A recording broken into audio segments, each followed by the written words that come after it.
Alors bonjour à tous, je vais commencer ce webinaire. C'est également mon premier webinaire, donc je m'excuse s'il y a des petites erreurs par-ci par-là. Euh, Important à savoir, ce webinaire n'aura pas une session Q&A à la fin, ce sera spécifiquement ce webinaire. Il sera divisé en deux parties, donc celle-ci sera la partie 1, vu qu'on est en train de refaire la partie des équipements. Vous savez déjà qu'il y a des nouveaux types d'équipements, je vais essayer de les introduire un peu aujourd'hui, mais je pourrais pas entrer dans énormément de détails vu que la phase 2 va sortir bientôt et ça va faire quelques modifications pour tout simplement améliorer. Euh, donc, je vais commencer ce webinaire. On va commencer par tout simplement parler de comment ajouter des équipements. Mais avant de pouvoir parler de comment ajouter des équipements, qu'on a déjà vu dans le dernier webinaire, puisqu'on a fait des importations, si vous n'avez pas pu assister à ce webinaire-là, ne vous inquiétez pas, il est sur YouTube. Il suffira de chercher webinaire importation Rentman. Vous pouvez ajouter 2023-2024 et il apparaîtra. Il a été fait avec ma collègue Sarah, avec ma participation. Ensuite, ce qu'on va prendre en compte dans ce webinaire, en fait, c'est une fois que vous avez fait votre importation d'équipement, ou que vous l'avez ajouté manuellement, comme vous voulez, qu'est-ce qui se passe à partir de ce moment-là? Donc, je vais vous introduire à où est-ce que votre équipement il est installé, la différence entre de l'équipement vrac et de l'équipement sérialisé, tout comme la structure des fichiers, quels sont les nouveaux types d'équipements et les champs de saisie supplémentaires qui vont vraiment vous aider à personnaliser Rentman à votre image. Euh, et tout ça, déjà, ça pourra déjà vous permettre d'avancer un petit peu au niveau de la création de votre équipement et de la personnalisation de ça aussi. Donc, ce que je vais faire, c'est que je vais partager mon écran et je vais vous montrer mon espace de travail. Voilà. J'espère que tout le monde peut voir. Je me retrouve tout simplement. Je suis désolée, je change juste ma langue en français. Voilà, donc j'espère que tout le monde peut voir. Si quelqu'un pourrait répondre oui dans le chat, juste que je sache que vous puissiez tous bien voir l'écran. Super, merci beaucoup. Alors, ce qui va se passer ici, c'est vous avez fait votre importation de stock. Maintenant, la question de votre équipement, pardon. Et là, vous avez donc votre liste d'équipements. Alors, attention, si votre module d'équipement s'affiche comme ceci, vous pouvez le personnaliser un petit peu. Ce que je veux dire par là, c'est que vous pouvez ajouter des dossiers en cliquant sur ce cadenas. Alors, si vous ne cliquez pas sur le cadenas, il faudra venir tout le temps cliquer ici sur tous les dossiers pour voir vos dossiers d'équipement. Sinon, vous pouvez mettre le cadenas, c'est ce que moi, je préfère faire et je le mets en petit, comme ça, je peux naviguer facilement entre mes fichiers. Si vous voulez pouvoir personnaliser ces fichiers, il suffit de cliquer sur la petite roue de paramétrage ici et vous pouvez les modifier en cliquant sur le crayon. Vous pouvez en ajouter des sous-dossiers à l'intérieur de ce qui existe déjà. Vous pouvez également mettre des emojis, ça c'est ce que moi j'ai fait avec une étoile pour l'équipement principal, si ça peut vous permettre de trouver plus facilement ce que vous cherchez. Juste un petit plus. Et avant de commencer réellement à regarder le type d'équipement, il est important dans Rentman de comprendre les lieux de stockage. Qu'est-ce que je veux dire par là? Donc, où se trouve donc votre équipement? Donc, Rentman a deux lieux de stockage principaux. Il y a les entrepôts et il y a les lieux de stockage même. Un lieu de stockage, vous pouvez considérer ça comme un genre de garage, en fait. Ça sera un petit lieu où vous avez de l'équipement que vous pouvez des fois transférer dans votre entrepôt, peut-être des équipements que vous utilisez que par exemple à Noël, donc une fois par an. Alors il est souvent mis de côté, vous en servez très rarement, donc il est peut-être dans un lieu de stockage. Par contre, à savoir, le lieu de stockage ne peut pas être utilisé comme un endroit sur lequel vous allez baser un projet. Un projet peut seulement se baser sur un entrepôt déjà existant. Donc ça, c'est important de savoir. Et aussi important de savoir que les lieux de stockage sont gratuits. Vous pouvez en avoir plusieurs dans votre espace de travail. Les entrepôts, par contre, seront payés. Ensuite, ça, c'est la première chose. Donc, vite fait, pour que vous puissiez voir si vous allez dans vos équipements, vous avez emplacement de stock dans le menu Rentman, donc juste ici. Les emplacements de stock, en fait, vous allez pouvoir voir vos entrepôts ou votre lieu de stockage. Quand vous faites ajouter un emplacement de stock, tout ici en haut, en bleu, si je clique dessus, je peux donc choisir le nom de cet emplacement de stock ici. Je peux mettre une couleur à cet entrepôt, choisir si c'est un emplacement de stockage ou un entrepôt, s'il est actif, donc s'il peut être utilisé activement, et où est-ce qu'il se trouve.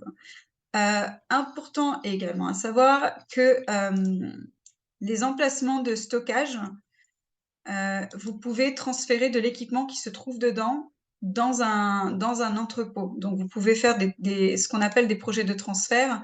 On pourra rentrer là-dessus plus tard, mais au moment de création d'un projet, vous pouvez choisir un projet de transfert et transférer de l'équipement d'un emplacement de stockage ou d'un autre entrepôt à un autre entrepôt courant.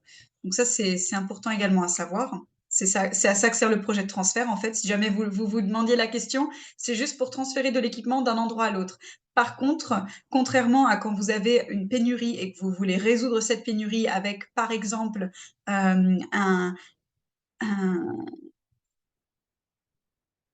j'ai oublié le mot, pardon, une sous-location.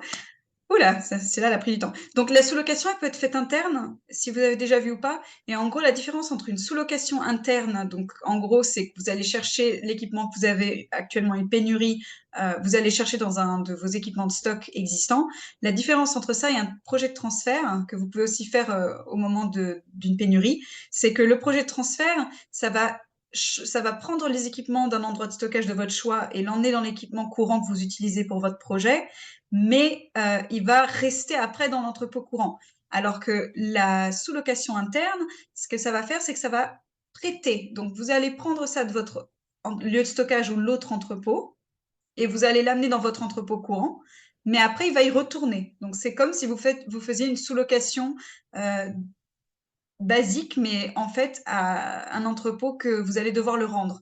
Alors que le transfert, ça reste après dans votre entrepôt courant, juste pour savoir. Donc, retournons à ce qui est important.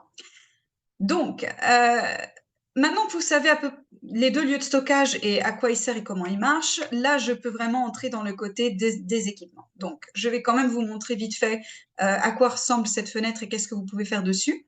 Donc, bien sûr, vous avez vos équipements dans cette petite liste-là. Vous avez vos fichiers ici que vous pouvez facilement ajouter de l'équipement dans un fichier, tout simplement. Vous pouvez fermer pour avoir une meilleure vue ici de votre liste d'équipements. Juste pour ceux qui ne me connaissent pas déjà, je suis Coraline, je suis CSM chez Rentman. Et si vous avez déjà eu des appels avec moi, vous savez que mon test on va dire mon compte Rentman, au lieu des euros, j'utilise des donuts. Donc, c'est pour ça qu'il y a des petits donuts ici à la place des prix. C'est juste ça si jamais vous vous posiez la question.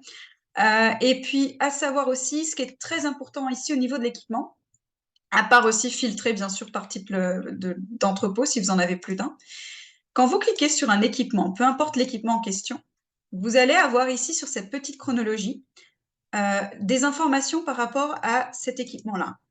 Par exemple, là, je vais prendre mon Pioneer CDJ, tout simplement celui-là parce qu'il a des codes série et tout. Mais là, je peux voir que déjà, alors dans tous mes emplacements de stock, j'en ai 4. Je peux aussi filtrer par un emplacement de stock précis. Par exemple, j'en ai 0 dans l'Oreo Donut et j'en ai 4 dans mon Radiant, qui est mon emplacement de stock principal.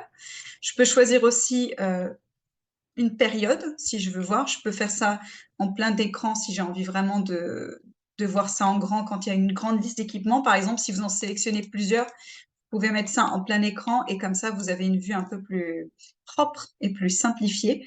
Quand vous cliquez sur la croix, ça va se fermer, mais vous inquiétez pas, pour la réouvrir, il faut juste cliquer Ouvrir historique ici. C'est aussi simple que ça. Il y a aussi des légendes, si jamais vous avez un doute en voyant une couleur ou quelque chose que vous ne reconnaissez pas, surtout n'hésitez pas à le consulter parce que ça peut vous répondre à plusieurs questions. Mais je vais quand même garder ça simple juste pour qu'on puisse bien voir. Donc, j'ai mon Pioneer CDJ. Si je clique là pour faire défiler des options, je peux voir encore plus de détails. Donc, je peux voir dans mes deux entrepôts ici. Et si il s'est passé quelque chose, je peux voir ce qui se passe avec ça. Donc, je sais que, par exemple, là, j'ai un Pioneer en réparation. Bien sûr que si je clique dessus, ça va m'emmener à mon fichier de réparation. On fera ça dans dans un autre webinaire, mais ça, c'est quand en fait vous êtes en train de travailler dans l'entrepôt et un de vos employés d'entrepôt, il marque un équipement au moment du retour qui est par exemple défectueux. Donc ça va créer donc cette page que vous voyez ici et je peux sélectionner le numéro de série du coup l'équipement que j'ai sérialisé qui a besoin d'avoir la réparation parce qu'il est défectueux. Et du coup, ça va m'apparaître là dans ma petite chronologie. Donc ça, c'est super important parce que ça vous permet d'avoir des informations de où se trouve votre équipement. S'il y a un projet qui l'utilise, ça va apparaître. Par exemple, là, j'ai un projet webinaire France Redman équipement. Et là, je peux voir qu'il est en statut de transit et, le temps où il va être occupé pendant ce projet-là.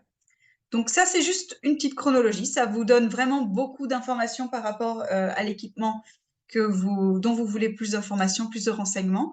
Mais il y a aussi un autre moyen d'avoir des informations sans utiliser cette chronologie. Par exemple, déjà, si je ne veux pas l'utiliser, si je veux avoir une vue vraiment très propre ici, je peux, donc au moment de sélectionner mon équipement, regarder là les détails d'équipement.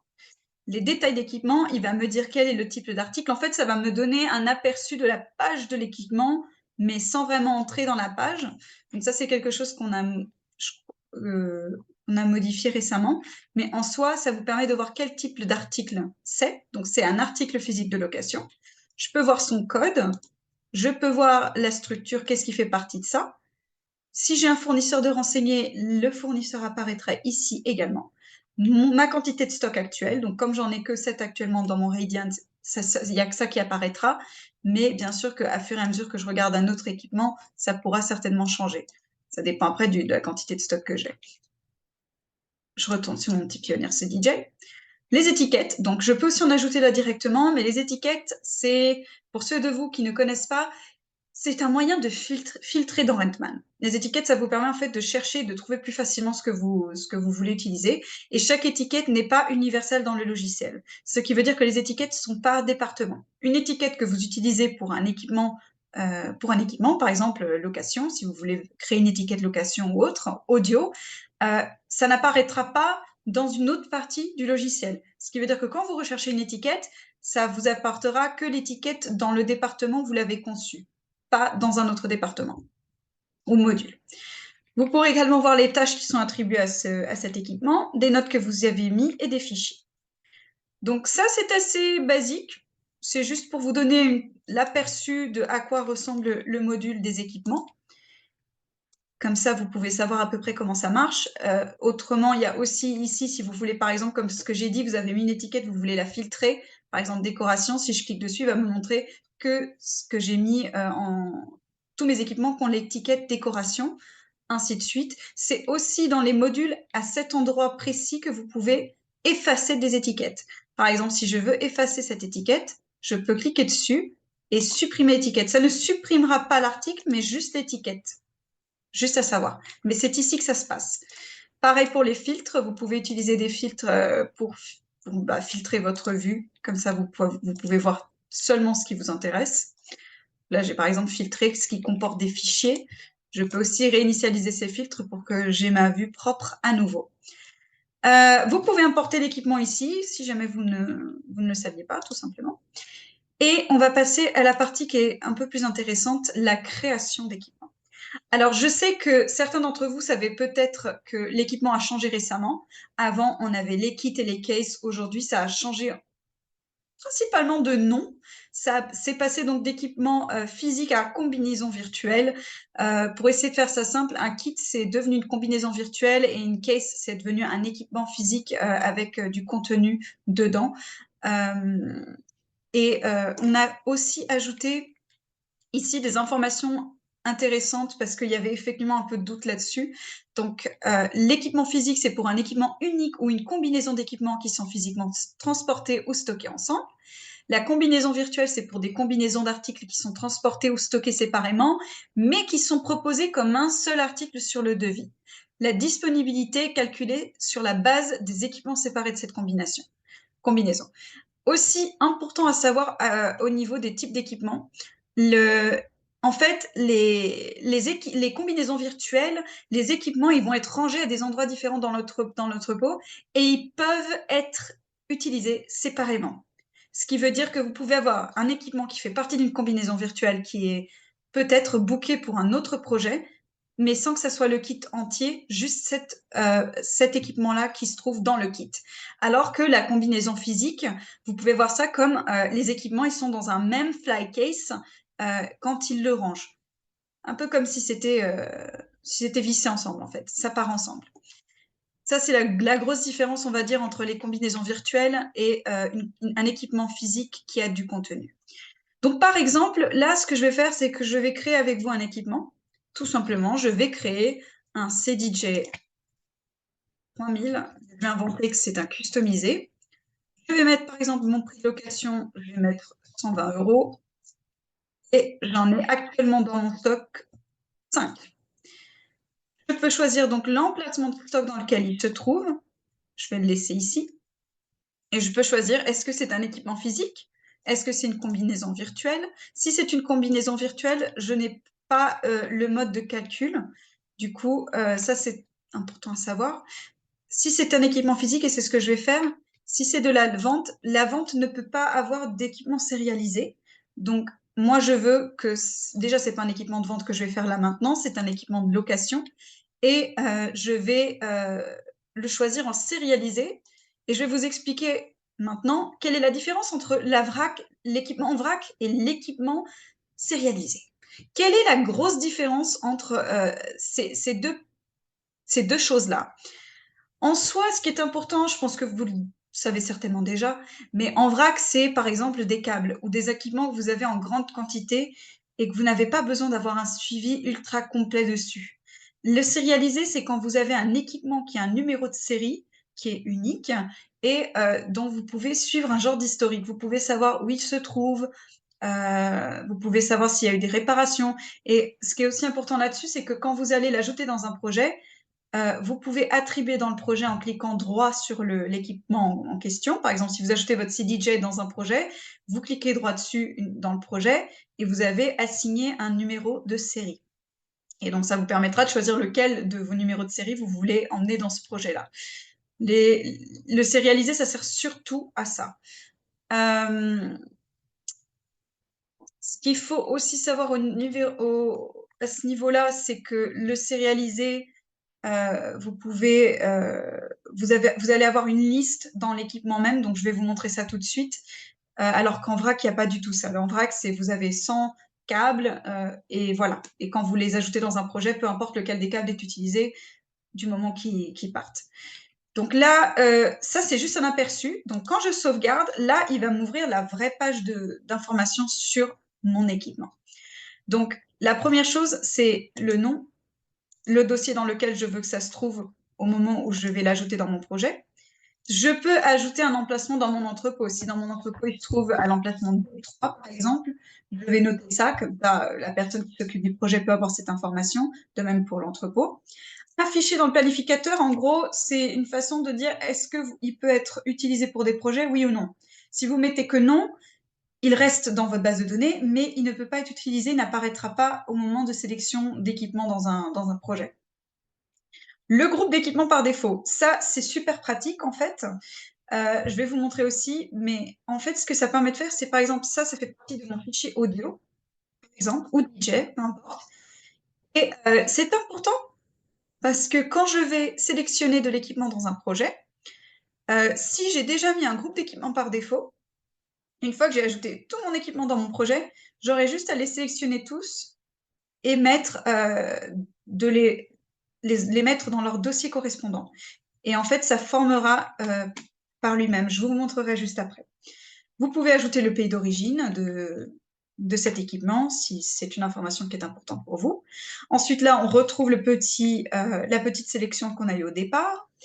Et on passe sur le côté finance. Donc là, ça reste assez simple. Vous avez le prix de location que vous avez sélectionné, le prix de sous-location si vous décidez de le sous-louer à quelqu'un, le prix neuf de l'équipement. On peut mettre que le prix neuf, par exemple, il est 2479.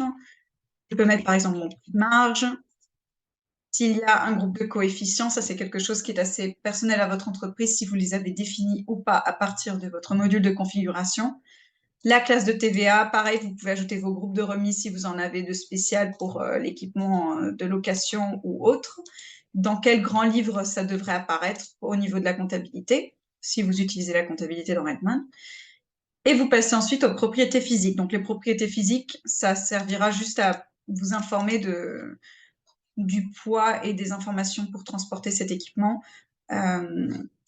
Si jamais vous aimeriez savoir plus là-dessus, et au fait, si vous avez des questions, je vous prie de les envoyer au support en ticket à la fin de cette séance.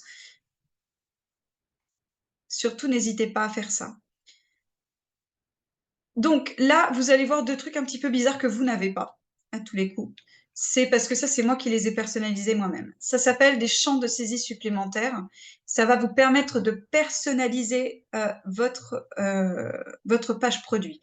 Donc avant de passer aux autres petites fenêtres, je vais quand même sauvegarder. Juste pour vous informer, ici, il y a les stocks. Donc vous pouvez voir que c'est sérialisé, combien de stocks j'ai actuellement quand j'ai renseigné dès le départ, et s'il y a des remarques. Pareil si je veux l'étiqueter. Mais avant de passer aux autres fenêtres, comme je reste là-dessus, je vais vous montrer comment créer des champs de saisie supplémentaires parce que les champs de saisie supplémentaires, ça ouvre plein de possibilités de personnalisation et ça permet de renseigner des informations que vous voulez peut-être qui ne sont pas de base dans Redman. Maintenant, comment faire ça? Il faut aller dans Configuration. Et dans Configuration, vous avez juste ici, donc dans les paramètres, champ de saisie supplémentaire. Maintenant, attention, si vous n'êtes pas le power user de votre compte, vous n'avez pas accès à la configuration et c'est au power user de faire ceci. Donc, si vous ne l'êtes pas, surtout n'hésitez pas à prendre note pour peut-être informer la personne qui le fait s'il n'est pas présent au webinaire. Mais en gros, vous pouvez ajouter des champs de saisie supplémentaires. Et on va en ajouter un pour que je puisse vous montrer à quoi ça ressemble. Donc, en fait, je fais juste ajouter un champ de saisie supplémentaire. Vous pouvez ignorer ceux que j'ai déjà ici d'existants. Et je vais mettre que, par exemple, pour cet équipement, j'ai besoin de savoir la date d'achat. Quelque chose d'assez bête. Je veux que le nom, que ce champ de saisie supplémentaire, il se trouve dans dans un petit bloc qui va s'appeler, par exemple, information additionnelle, que j'ai déjà. Donc, je vais peut-être faire juste information, comme ça, je vous montre à quoi ça ressemble. Et pour le créer, il faut que je clique sur A, en fait, sur Nouveau. Comme ça me le crée. Sinon, je peux en sélectionner un déjà existant. Si vous écrivez juste et vous passez à autre chose, ça ne va pas sauvegarder, ça ne va pas l'avoir créé et donc ça ne le sauvegardera pas dans un groupe de champs de saisie. Et je peux choisir où est-ce que ce champ de saisie va apparaître. Donc, dans mon cas précis, ce sera pour l'équipement, mais sachez que vous pouvez ajouter des champs de saisie supplémentaires à votre contact, à votre sous-projet, à un projet, à une personne de contact, un numéro de série, un membre du personnel, un véhicule, une fonction par défaut, un équipement planifié, ainsi de suite. Vous pouvez ajouter des champs de saisie un peu partout. Est-ce que ce champ de saisie est modifiable dans un projet? Non, pas vraiment, puisque de toute façon, il fait partie à l'équipement. Si c'est dans un projet, je mettrai oui dans ce cas-là. Et ensuite, la valeur, ça va me permettre de choisir en soi comment je veux que ça soit rempli en soi. Est-ce que c'est un oui-non, tout simplement? Est-ce que c'est une couleur? Est-ce que c'est une date? Donc, dans ce cas-là, c'est une date puisque c'est une date d'achat, mais je peux mettre une date avec le temps si je décide d'ajouter l'heure, hein, si c'est important. Je peux ajouter aussi un nombre décimal, dérouler une liste, un chiffre rond, un long texte. Donc, ça sera la différence entre texte et long texte, c'est que le texte, ça serait juste quelques mots et un long texte, ça serait comme un paragraphe. Donc, si jamais vous voulez mettre un paragraphe pour mettre vraiment plusieurs informations à propos d'un équipement, sachez qu'il va falloir mettre long texte, sinon ça sera coupé. Ensuite, est-ce que c'est un champ de saisie requis à remplir, celui-là? Alors, je peux mettre oui, et dans ce cas-là, je ne pourrais pas créer mon équipement tant que ce champ n'est pas rempli. Mais pour ce cas précis, je vais mettre que non. C'est juste une information supplémentaire pour moi. Et je vais sauvegarder. Maintenant, aucune panique, ça va apparaître en rouge en bas. et il y aura ce warning qui va vous expliquer qu'il faut en fait juste rafraîchir la page parce qu'il faut qu'il mette à jour ce champ de saisie dans les endroits où vous avez choisi qu'il apparaisse dans Rentman. Donc aucune panique, vous fermez et vous pouvez ou cliquer ici ou cliquer sur F5, en soi peu importe du moment que vous rafraîchissez votre page. Ça c'est important. Donc on rafraîchit la page en quelques secondes. Et voilà. Donc maintenant, si je retourne dans ma page d'équipement et que je descends un petit peu, je vais avoir ce que j'ai créé. Donc information, date d'achat, et je peux remplir la date d'achat de cet équipement. Donc j'en avais créé pour d'autres situations ici, et vous pouvez voir, là, j'avais pas changé le nom du groupe, ce qui fait que ça m'a mis, à l'époque, je l'avais fait en anglais, donc ça me met champ de saisie supplémentaire, tout simplement. Mais vous pouvez créer plusieurs catégories, plusieurs blocs et renseigner des noms, renseigner des informations là-dessus. Une question que je suis sûre que vous devez vous poser, qui est très importante aussi à savoir, vous pouvez ajouter ces informations dans des documents. C'est possible de le faire, il faut juste aller dans la configuration et ajouter dans le modèle de document précis le variable que vous recherchez. Ça sera aussi abordé dans un autre webinaire vu que ça traite de l'éditeur des documents et du coup, ça sera un peu plus complexe et ça sera assez long, donc ça sera fait séparément. Si vous avez besoin de cette information plus vite, n'hésitez pas à contacter le support. Si vous voulez le faire par vous-même, c'est tout simplement entrer dans un document, ajouter, par exemple, cliquer sur par exemple, le bloc des équipements et choisir d'ajouter le variable pour avoir donc le champ de saisie supplémentaire en recherchant tous les variables. Vous pouvez même rechercher par écrit et ça devrait vous le trouver. Donc, les champs de saisie supplémentaires, une autre information à savoir. Donc, oui, ils peuvent être ajoutés à des documents. Par contre, ils ne seront pas pris en considération dans des calculs. Donc, par exemple, des données financières d'un projet. Vous pouvez aussi les afficher dans des colonnes. Donc, ça, par exemple, si je vais dans mes équipements, je peux personnaliser ici mes colonnes. Je vais juste fermer ça, les détails. Je peux changer mes colonnes, je peux éditer ces colonnes et je peux choisir d'afficher des informations dessus par rapport à mes équipements. Donc, je peux tout simplement, par exemple, je vais chercher, alors je peux chercher tout simplement ici, je vais chercher date d'achat. Voilà, il est ici. Je peux cliquer dessus, sauvegarder, et j'aurai une colonne donc, qui me permettra de voir la date d'achat. Attendez, elle est partie où? Ah zut, j'ai mal fait. Hop, on va rééditer.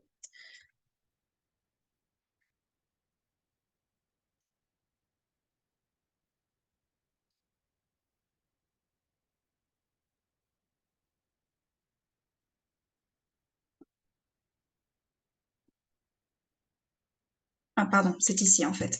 D'habitude, c'est toujours à la fin de cette petite fenêtre. Mais du coup, par exemple, je vais avoir ici ça, et c'est cette information-là que je veux. Bah, c'est bien celle que j'ai trouvée.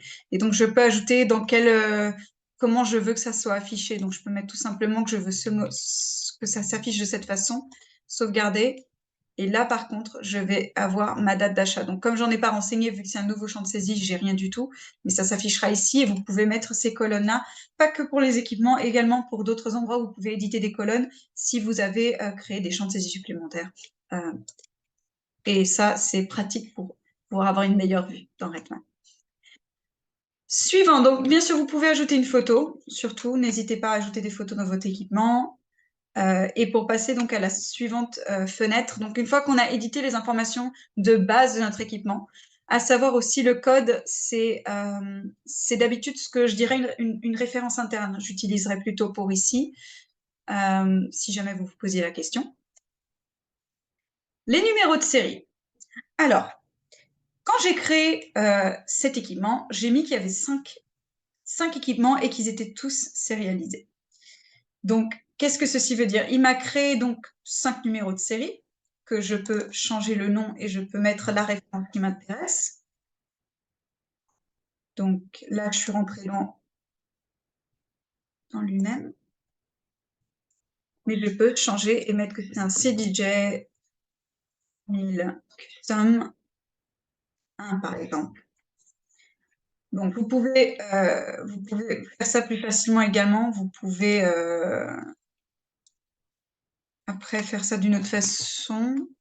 Mais je pense que le plus simple, ça sera juste de faire comme ça et de les renommer. Donc, je peux tout simplement faire ça. Je copie-colle ici, je mets deux. Enfin, vous avez compris comment ça marche. Je peux ajouter une référence interne également.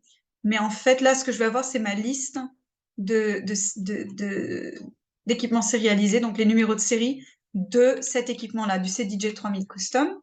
Si je clique donc sur l'un d'entre eux, je vais avoir les détails de ce numéro de série. Donc, je ne vais pas avoir beaucoup de détails vu que je viens tout juste de le créer.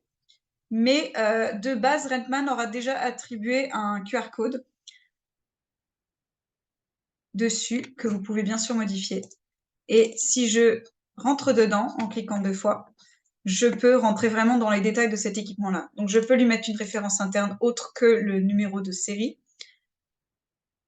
la date d'achat, le prix d'achat, un fournisseur, une date de garantie. Je peux mettre la valeur comptable. Est-ce qu'il est actif ou pas? Parce qu'il peut y avoir des cas où vous avez peut-être plusieurs numéros de série, il y en a peut-être un ou autre qui n'est pas actif. Pareil, s'il y en a un qui est en réparation, ce champ-là, il sera modifié pendant le temps où il est en réparation. Si jamais il y a eu un remplacement, s'il y a quelqu'un qui s'occupe de ça, qui est-ce qu'il gère, des remarques, des tâches, des notes, des fichiers, ça reste assez basique. Une étiquette si vous voulez ajouter par exemple, je peux mettre que c'est DJ, confirmé.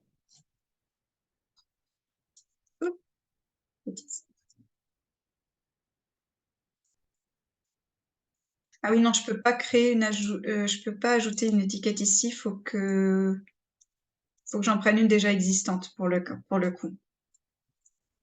Non, c'est bon. Ah oui, parce qu'il faut que ça soit 3 caractères minimum. Désolée, c'est pour ça que ça ne marchait pas. Donc, je peux mettre que c'est un CDJ, je peux mettre que c'est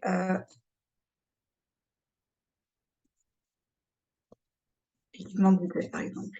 Je peux créer ça, je peux ajouter des étiquettes. Je peux ajouter un QR code et mettre moi-même le code QR que je veux, ou alors utiliser celui de base dans Redmine. C'est d'habitude quand même le plus safe, le plus simple. Je peux créer un document avec cet équipement-là également. Donc, une fois que j'ai sauvegardé, je peux créer une étiquette équipement, par exemple. Je peux faire un label avec l'entête que je veux, si j'en ai un moi, par exemple. Et je peux sélectionner lequel des céréales je veux que ça soit créé, pour lequel de ces céréales je veux que ça soit créé, donc ça sera celui-là. Et je vais créer. Et en fait, ça va juste me créer un petit tag, voilà, comme ça, que je peux après imprimer, coller, ainsi de suite. Et après, je peux rentrer dans l'historique. Donc, cet historique, en fait, il montrera qu'est-ce qui s'est passé avec cet équipement de telle date à telle date que vous pouvez sélectionner, par exemple, ce mois ou cette année, et je peux voir tout ce qui se passe. Comme je viens tout juste de le créer, je n'ai pas encore un historique là-dessus avec des informations. Mais par exemple, si je vais dans mes équipements et que je vais peut-être sélectionner un autre pour que vous puissiez voir à quoi ça ressemble, je vais aller dans un autre Pioneer CDJ, le normal que j'ai. Là, je vais dans mes numéros de série. Tac, je vais en prendre. Je vais en ouvrir un, tiens. Hop, je sais pas si c'est bon, mais.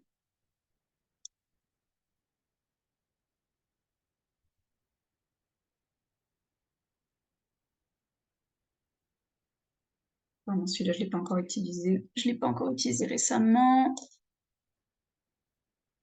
Tac, tac, tac, tac.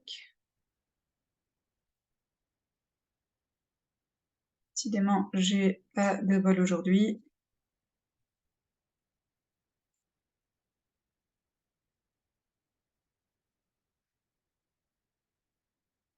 Je les utilise très souvent,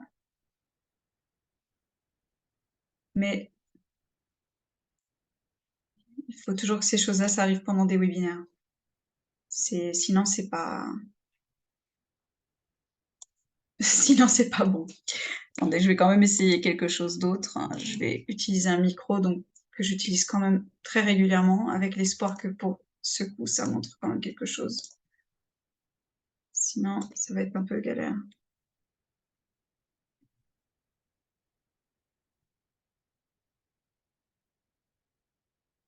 Bon, vraiment, j'ai vraiment pas de chance pour le coup. Mais en soi, s'il y a eu des planifications de cet équipement à un moment donné, ça apparaîtra dans l'historique de l'équipement en question. Vous pourrez donc voir où est-ce qu'il a été planifié, de quelle date à quelle date, s'il y a eu quelque chose comme des réparations ou autre. Ça vous permettra d'avoir cette information et de pouvoir suivre donc un petit historique de l'équipement en question. En gros, c'est juste ça. Donc, équipement, il faut juste que je retourne dans ma page parce que là, j'avais beaucoup de fenêtres ouvertes. Je retourne dans celui-là, exactement. Donc voilà, numéro de série, ça reste pas vraiment très compliqué, je dirais. En soi, c'est ce que je vous avais expliqué, ça vous permet d'avoir donc un équipement que vous pouvez tracer tout au long, ne pas le perdre, pouvoir savoir quand est-ce qu'il part en réparation, lequel d'entre eux est en réparation, et ainsi de suite. En fait, c'est très pratique pour suivre du matériel qui est beaucoup plus cher, par exemple, qu'un autre matériel. Ça vous permettra ainsi de pouvoir le suivre et de ne pas perdre sa trace. Ce que je vais faire, c'est que je vais maintenant retourner là. Donc, je pense qu'il n'y a pas grand-chose à voir au niveau des numéros de série. Par contre, on va passer au contenu par défaut. Ce qui est important de savoir dans des équipements, c'est que vous avez le contenu par défaut, vous avez les accessoires. Donc, il y a quand même des différences là-dessus. Le contenu par défaut, c'est du contenu qui fait vraiment partie de cet équipement et qui normalement ne peut pas être enlevé facilement, pour ainsi dire. Donc,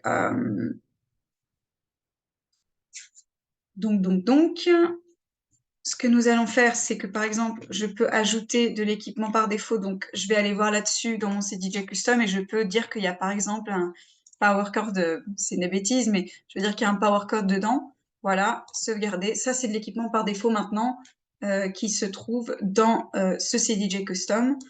Je peux mettre également des quantités. Je peux laisser des remarques. Je peux aussi changer cet affichage, comme je vous ai expliqué. Il faudra juste venir ici et changer les colonnes. Vous avez aussi ces petits livrets qui vous aident avec quelques informations.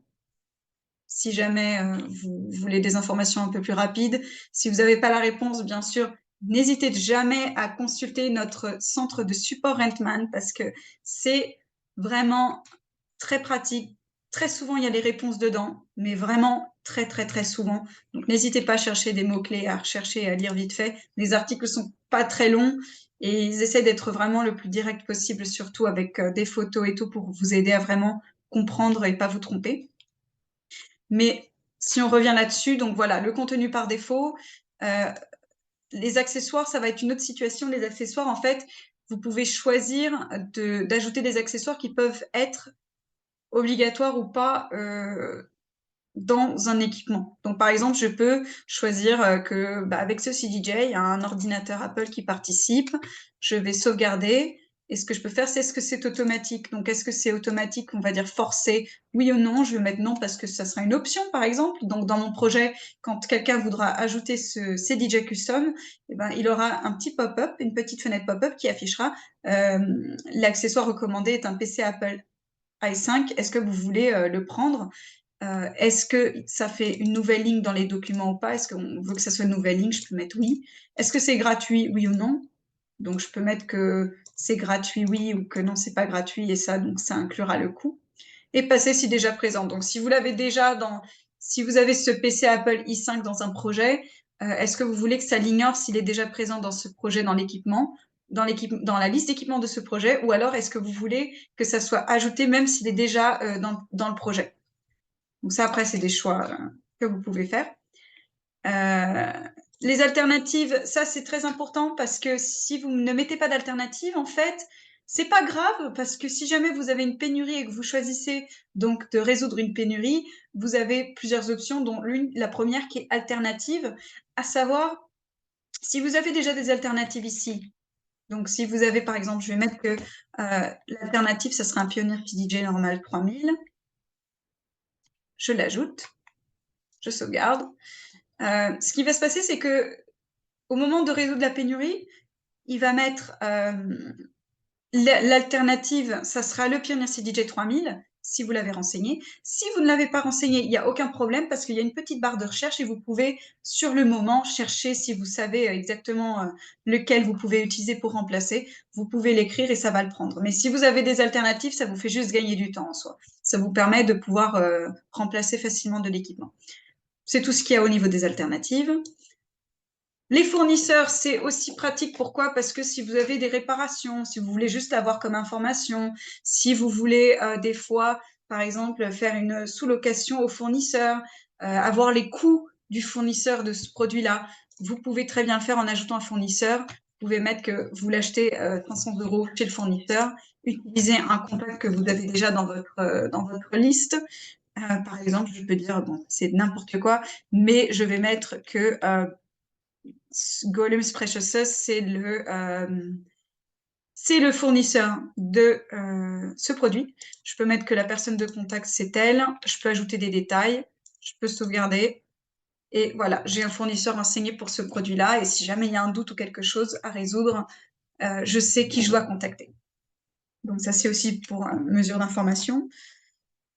Les inspections périodiques, donc si vous avez créé des inspections périodiques au niveau de votre configuration, donc vite fait, configuration, vous avez les inspections que vous pouvez ajouter, donc paramètres, inspection périodique, donc en même endroit qu'il y a les champs de saisie supplémentaires, vous pouvez ajouter des inspections, par exemple nettoyage annuel, nettoyage approfondi, inspection de véhicules, etc.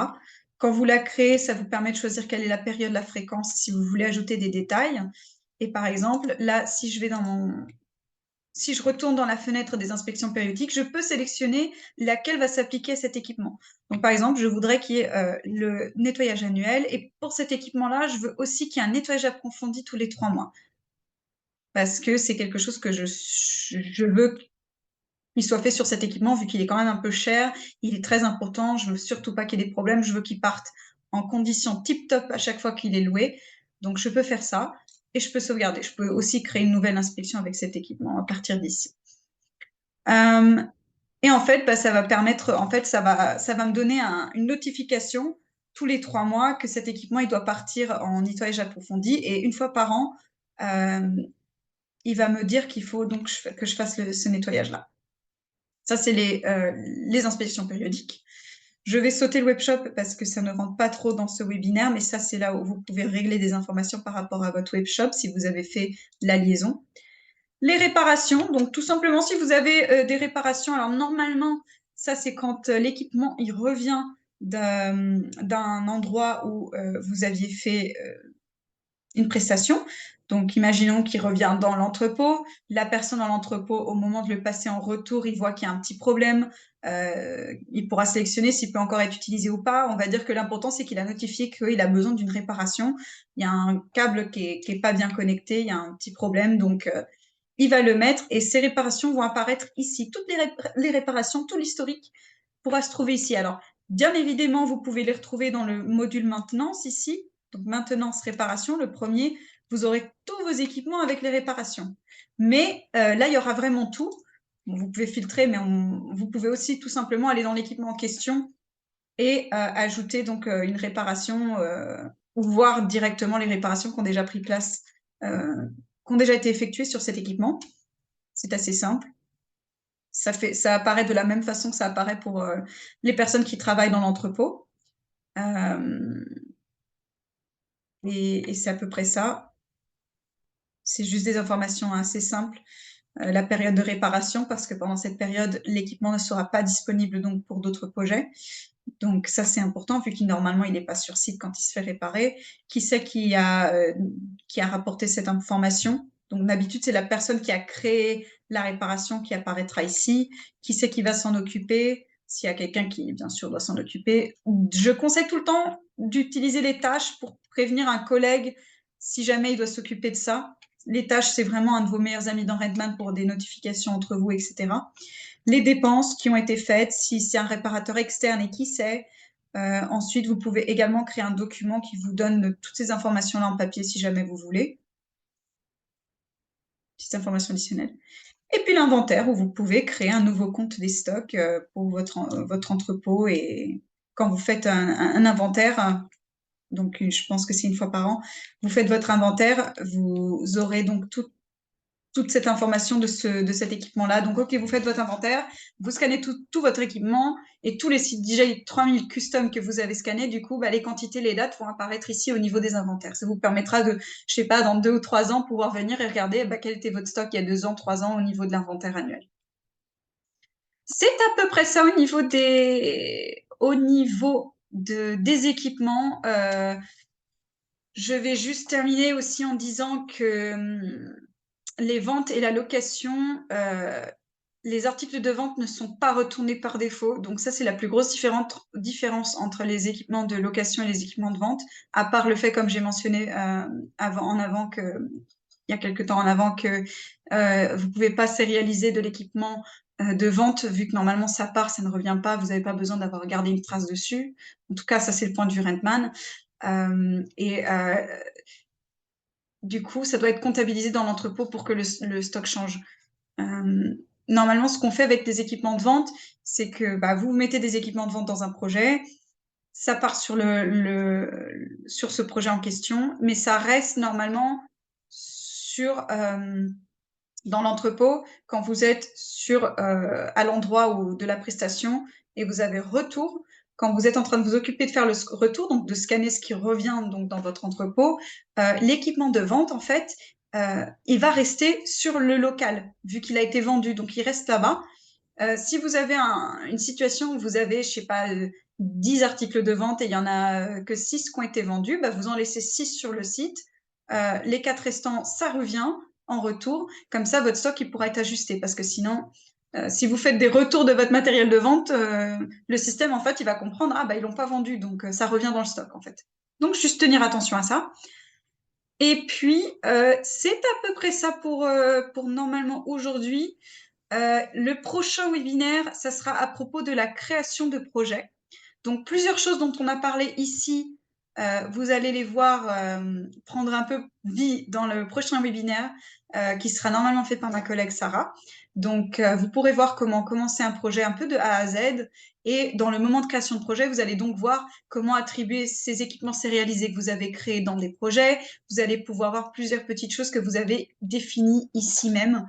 Peut-être même comment afficher des choses que vous avez ajoutées dans vos équipements dans le projet. Donc, ça prendra un peu forme et tous les webinaires, on a essayé de les faire de façon à ce que ça se suive. Donc, vous avez eu l'importation d'équipements et la création d'équipements. Maintenant, vous passez à comment créer l'équipement, quelles informations renseigner, quelles sont les différences entre sérialiser vrac, le stock, le stock en vrac, le stock sérialisé, mais aussi la vente, les équipements de vente, les équipements de location et la différence entre les combinaisons virtuelles et les équipements physiques. Donc, surtout, ne paniquez pas. Je sais que ça peut avoir l'air un petit peu confus au niveau de ces propriétés, mais c'est juste une question de comprendre. Et on a un article support là-dessus sur les types d'équipements que je conseille vraiment de lire parce que il a été fait très récemment et il remporte beaucoup d'informations qui sont vraiment, vraiment pratiques. Vous avez changé le type d'équipement, créé des combinaisons, par exemple.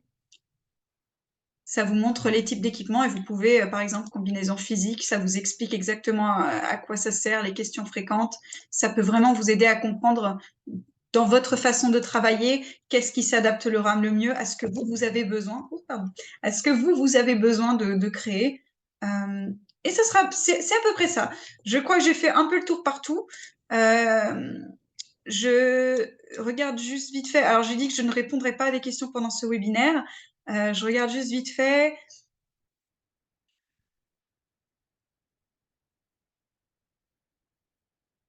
Je vois qu'il y a eu des questions, mais je pense que j'ai répondu à certaines d'entre elles. Euh,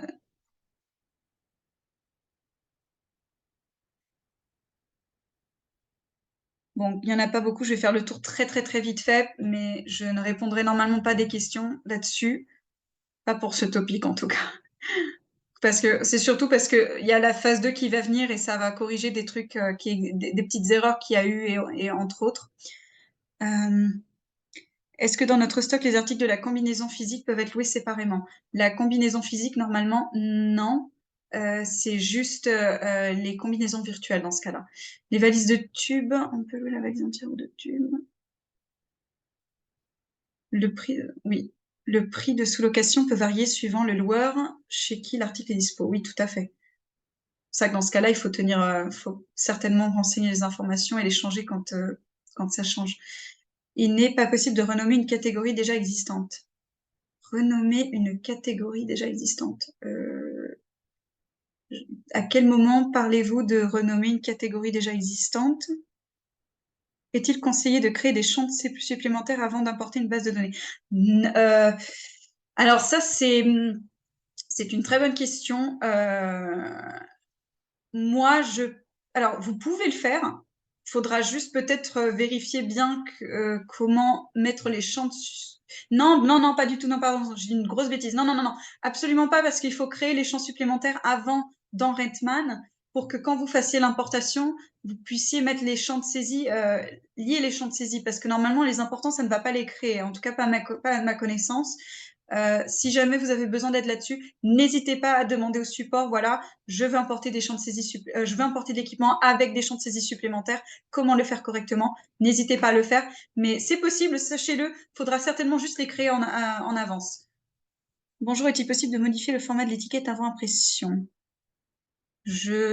Alors là, par contre, voilà, ouais, non, je sais pas. Je suis vraiment désolée. Vu que ça traite d'une question un peu plus technique, faudra envoyer celle-là au support si possible. Parce que les formats d'étiquettes, normalement, ça change pas énormément. Vous pouvez toujours aller dans la configuration, dans les modèles de documents, et chercher le modèle de document qui s'occupe des étiquettes et voir ce que vous pouvez faire là-dessus. Mais je pense pas que ça pourra aller très loin. Mais vaut mieux demander au support cette question-là parce que c'est assez technique.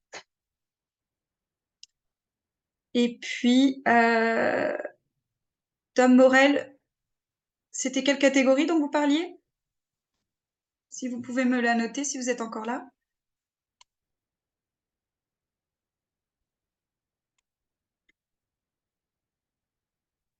Bah pour tout le monde, moi je vais terminer ici pour aujourd'hui. Sachez que la prochaine, il y aura une partie 2 des équipements pour revoir après quand ils sortiront la phase 2 s'il y a eu des différences assez importantes. On fera un petit webinaire pour en parler et revoir ça. Et puis sachez encore une fois, le prochain webinaire, ça sera à propos de la création de projet de A à Z. Donc s'il vous plaît, essayez d'y être. Ça sera le mois prochain, donc ça sera quelque part entre début mi-février environ. Vous aurez bien sûr un email assez en avance, je pense. Donc regardez bien vos boîtes mail et puis j'espère que vous y serez. Et j'espère que ce webinaire vous aura aidé, ça vous aura certainement donné quelques idées. N'hésitez pas à me contacter, moi et le support, si vous avez besoin d'un petit peu d'aide. Merci beaucoup, merci d'être venu. Cette vidéo sera sur YouTube normalement avant la fin de journée, donc vous pourrez la reconsulter sur YouTube également. Une bonne journée, merci beaucoup.